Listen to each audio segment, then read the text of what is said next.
Okay, so initially what we do in case of starting a new text, naturally we will go through the biography of the specific writer or poet. That will help us to understand what's going on in the poems or the novel we are going to study.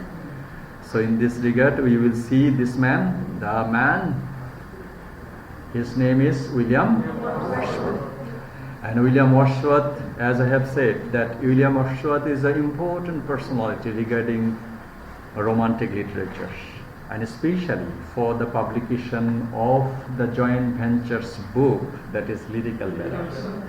Lyrical Ballads is a collection of 18 or 16 poems, most probably. Many of them were written by Coleridge, and many of them are written by William Wordsworth. So it is a joint venture. And William Wordsworth and Coleridge's this book, Lyrical Ballad, can be called the manifesto of romantic literature. Okay. So William Wordsworth is an important personality. William Wordsworth was born in England, and he was an English poet with Lyrical Ballads that was published, that is the year, you can see that 1798, and written with Samuel Taylor Coleridge.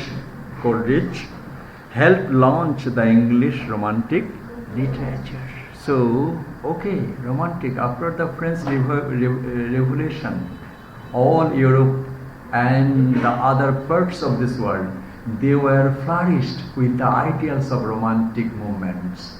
But these publications, that is the Lyrical Ballad, publication of Lyrical Ballad can be called the manifesto or the presentation of the tenets or the characteristics of romantic literature. That means the spontaneous overflow of powerful feelings. Poetry should be the spontaneous overflow of powerful feelings, willing suspension of disbelief. These are the things we will see in the poems written by William Wordsworth and Coleridge. Wordsworth was born in the Lake District of Northern England.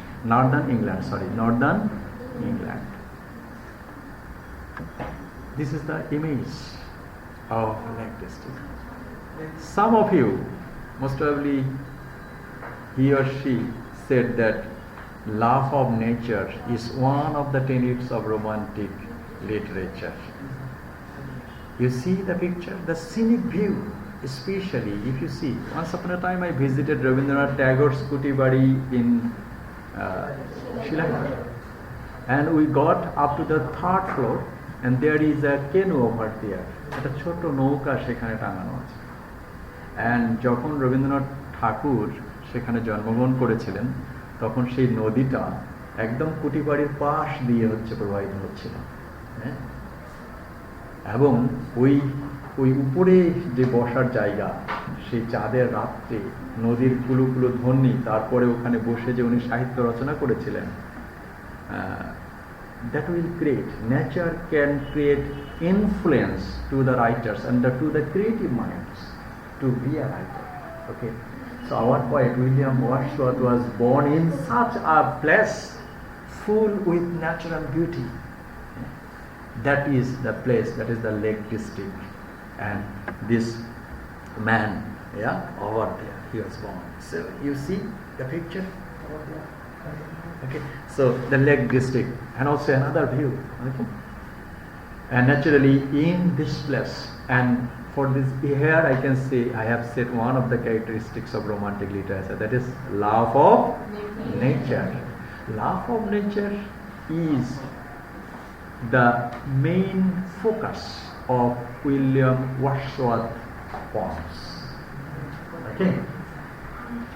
Other characteristics will be there, but apart from the other characteristics, we see the love of nature, especially in Wordsworth poetry. Yes.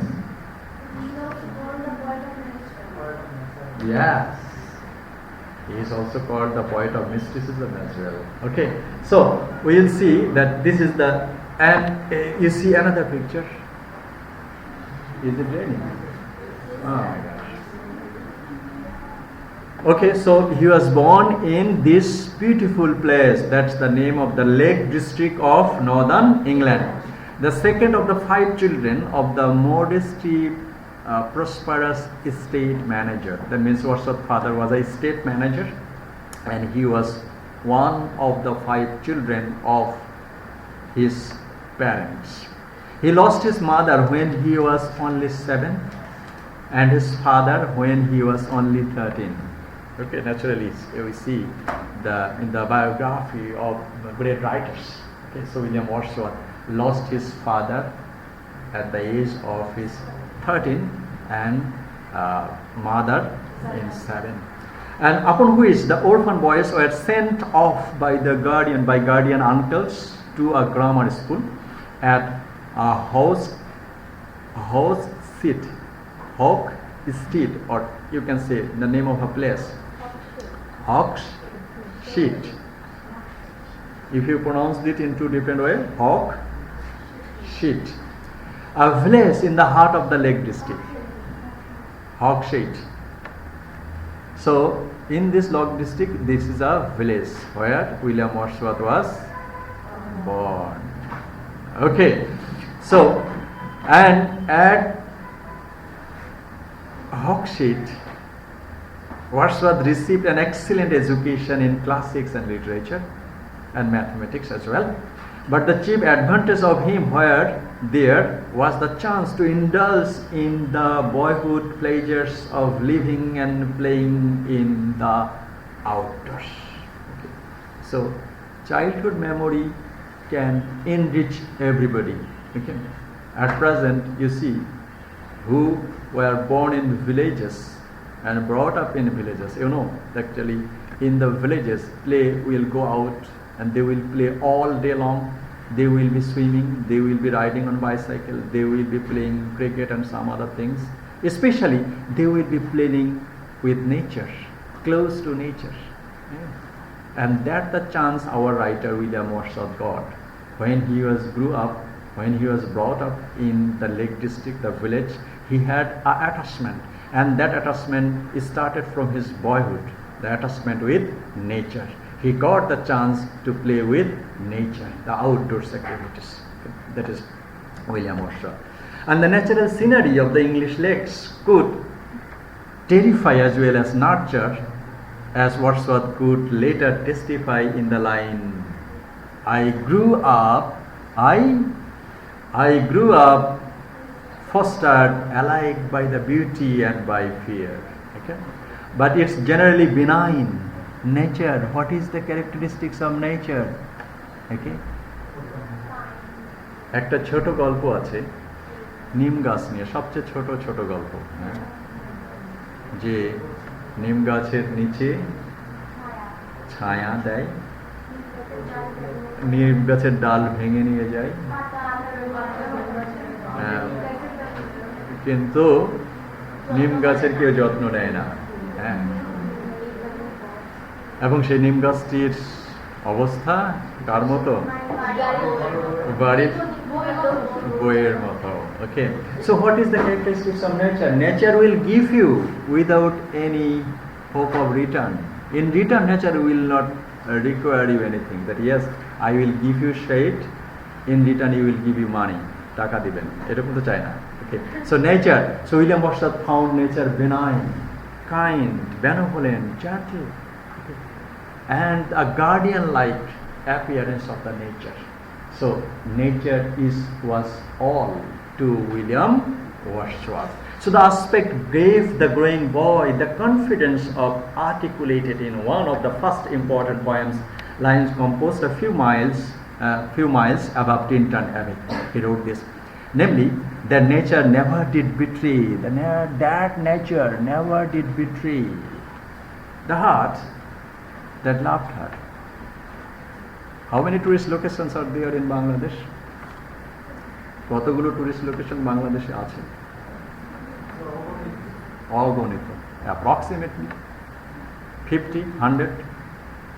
এর মধ্যে statistics বলে যে সবচেয়ে দেশের মধ্যে সবচেয়ে মানুষ ভ্রমণ করতে যায় কক্সবাজারে। কেন? For the nature and one side you will see ocean, and another side you will see hill. Okay, ocean and hill combination. Why? It is assumed that if you touch the vastness of the ocean, your mind will be as vast as the ocean. And if you touch the ocean water, then all your agony, all the agony of your mind will wash away, okay, with the water of Cox's Bazar sea beach. Okay, and same thing. And even if you sit beside a top largest hill over there, then you feel, oh, I have got a guardian over there, the hill.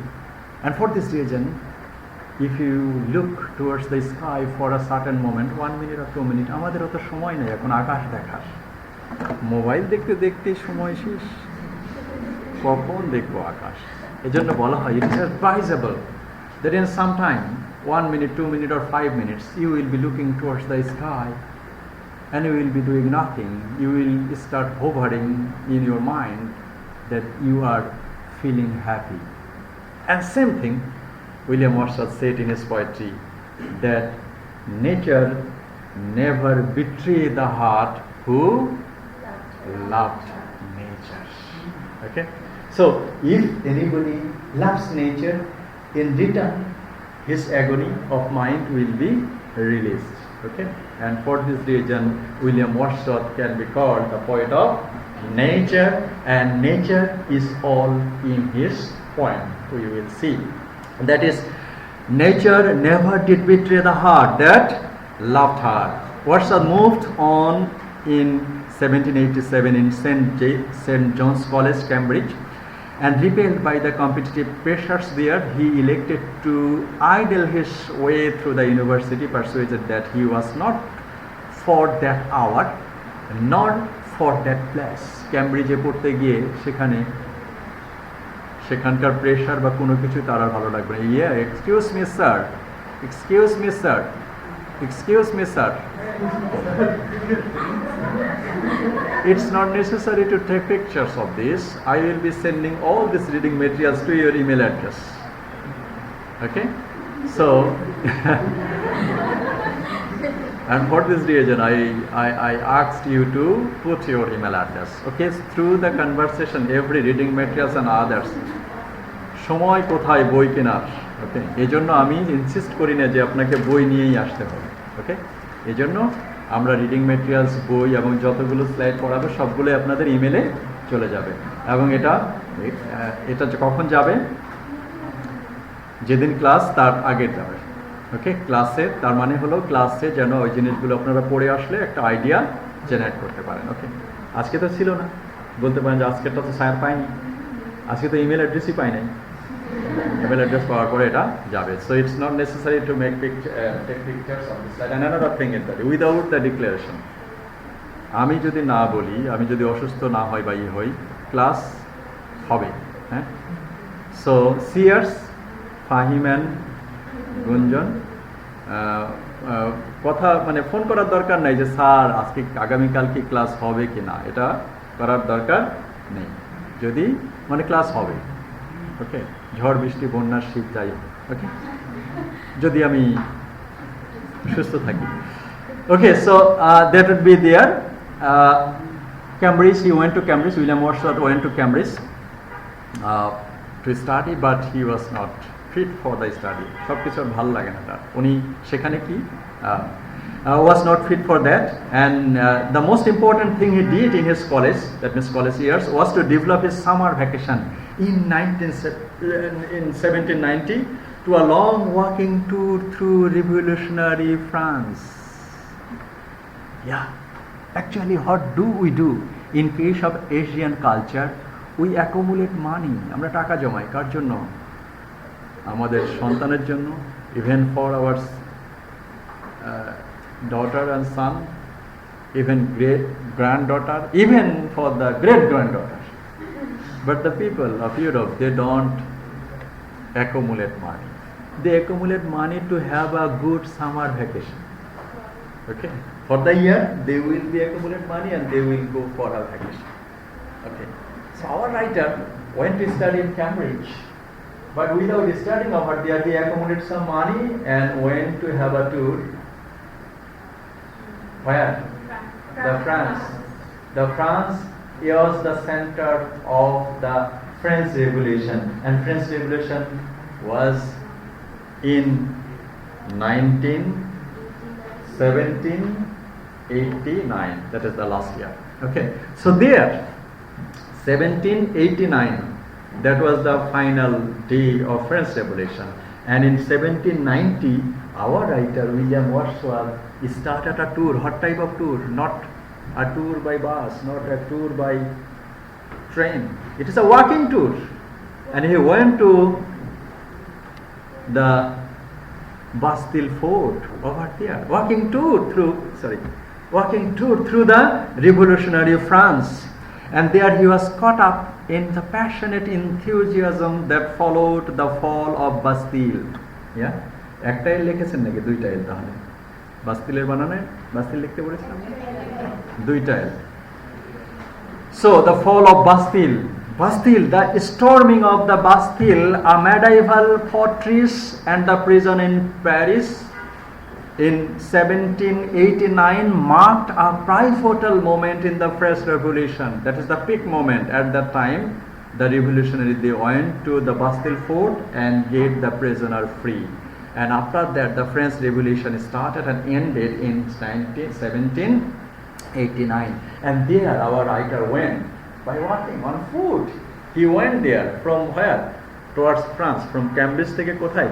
France উনি পথে walking tours. Can it be possible at that time? Yeah, William Wordsworth did it. Okay, and became an ardent Republican sympathizer upon taking Cambridge degree and understanding an undistinguished pass. Okay, still Wordsworth যে ডিগ্রিটা পেয়েছেন আমিও লন্ডনে পড়তে গিয়ে একই degree পেয়েছি. What does it mean? It means that from the legacy in 1979 এই 500 বছর ধরে তাদের যে গ্রেডিং সিস্টেম দ্যাট সেম. সেটা কি 50% এর নিচে হলে ফেল, 50 থেকে হলো 59% হলো পাস, এই যে লেখা আছে PASS পাস, আর 60 থেকে হলো 69 পর্যন্ত হলো মেরিট, আর 70 থেকে 100 এটা হলো ডিস্টিংশন. সো ওয়ার্ডসওয়ার্থ ওই রকম কোনো ডিস্টিংশন রেজাল্ট করে নাই. তিনি পেয়েছেন কি এই 50% থেকে 59% নিচে রেজাল্ট করেছেন উনি pass, an undistinguished pass. And he returned in 1791 to France, and where he formed a passionate attachment to a French woman, Annette Vallon. Annette or Annette? Annette Vallon. But before their child was born in December 1792, Wordsworth had to return to England and was cut off there by the outbreak of the war between England and France. And he was not to see his daughter Caroline until she was 9. So he returned back to England. He married Antony Vallon, and their daughter was about to come, but William Wordsworth came back to England and couldn't go to France because for the war between England and France. Okay, so the three of the 4 years that followed his return to England were the darkest of the Wordsworth life. Unprepared for any profession, ফিরে এসে Cambridge থেকে কোনো রকম একটা degree করলেন, যা টাকা ছিল সে তো ফ্রান্সে ফুরিয়ে এসছে, ফিরে এসে তার he has no profession, rootless, and most probably all the great writer will be like this, isn't it? Okay, so William Wordsworth became penniless, jobless, restless, shelterless, rootless, and bitterly hostile to his own country's opposition to the French. He lived in London in the company of the radicals like William Godwin, and learned to feel a profound sympathy for the abandoned mothers, beggars, children, vagrants, and victims of the England's wars, who began to march through the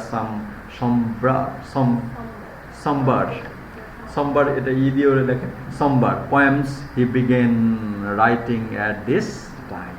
So this was William Wordsworth. The dark period ended in 1795 when a friend's legacy made possible Wordsworth's reunion with his beloved sister Dorothy. Okay, Dorothy he was his sister. Whose sister? William Wordsworth's sister. So you will see that William Wordsworth has mentioned his sister's name in one of his poems. Okay. The two were never again to live apart, and they are moved in 1797 to Alfoxden House near Bristol. Okay, so that is our writer William Wordsworth. William Wordsworth was born in London, England, the Lake District, and a scenic, beautiful village of Northern Ireland. And with the beauty of the nature, he passed. That means William Wordsworth passed his all childhood days. Okay? And with his affinity means reunion, means connection, and affinity means someone heart attachment to someone else. Okay, that is the affinity. So William Wordsworth has the affinity towards nature, and he said that the heart who loves nature, nature never betray that heart. Okay, so nature is all for William Wordsworth, and that we will see in his poems that we are going to study successively. Okay, and